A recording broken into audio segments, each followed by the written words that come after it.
we got to take care of the property too. So we got to make sure our roads are clean. We got to make sure that the fences are kept up. We want to take care of what we're spending all of our time on, right? Mm-hmm. All right. Well, that is a whole lot of work. Yep.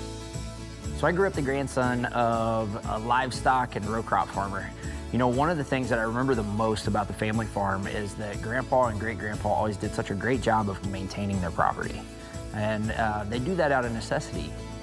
Just the whole financial aspect that comes from a responsibility standpoint with having livestock and having crops that you've invested in. And, you know, for land managers, it's really not any different for us. While we're not probably making our living off of, you know, our cultivated forage and our timber stand management that we're doing to promote native forage and mass forage, we're investing a lot of time and money and effort. And, you know, in the case of me and my boys, we're investing, you know, our life and legacy in this property. So this is what we're doing this week. We're gonna talk about a process that takes a lot of work ethic and a lot of hard work of keeping your property clean and maintaining that property to make sure that it looks good. You're protecting that investment, something that you're proud of. What are some things we could do to take care of our property? Put fences up so people can't get into our property. Yeah, people that aren't supposed to be here. That's a good idea. We probably need to do some mowing so that we're ready to do that. As a matter of fact, we started to put a fence up already here, and we've got all the steel posts driven. So what we can do is we can go mow around those so that we can finish getting our corner post in and hanging the wire. That'd be a great idea. Yep. We're gonna start with our road systems and our ability to enter and exit this property, our food plots, all the places that we wanna get and manage and hunt eventually. So you're gonna see us pull the BrushBull out. We're gonna hook it to the tractor. We're gonna start by cutting and trimming all of our roadways. Nice clean path. Just wanna make sure that it's easy for us to get in and out or drive our side-by-sides or trucks down. We'll work the property edges as well.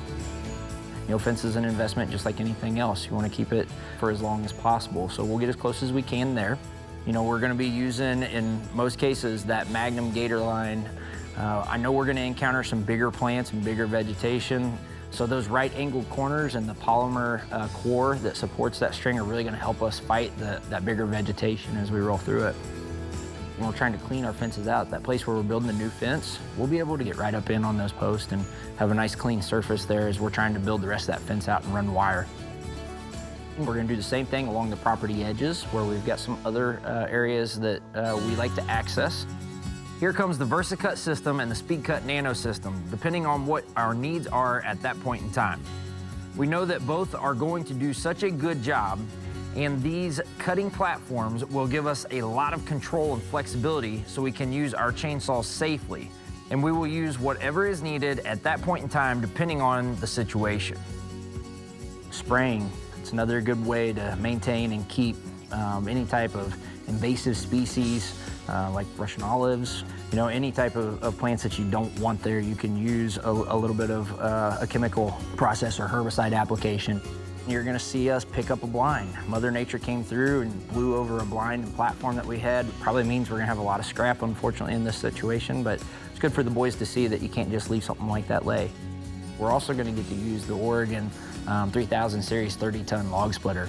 We can take some of that fallen timber, bring it back home, and then split those logs. Man, it'll just make it nice and easy. Well, Snowman, we did quite a bit of work here this afternoon. We put several tools to use, but why are we doing this? So we can have it from in many generations. Have what? The farm? Yeah. Yeah. No, but like what we did. What we've done, that's right, man. Yeah, it's all about generational habitat improvement. And not just for us, but for our deer, but, you know, in a lot of ways for us as a family, too. We have this farm because we took care of it. And there's just no off season. We've always got to be working on it, right? Well, you did a good job. I appreciate all your help. I'm glad that you're hanging out with me and having some fun.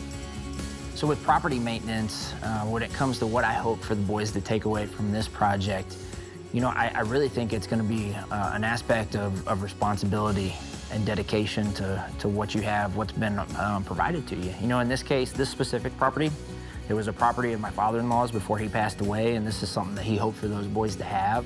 Now have the opportunity to carry on his legacy and them to live it out and live through, you know, live to see elements of what Grandpa appreciated. I think it'll mean a lot to them, you know, and I really hope that they understand that it comes with a little responsibility.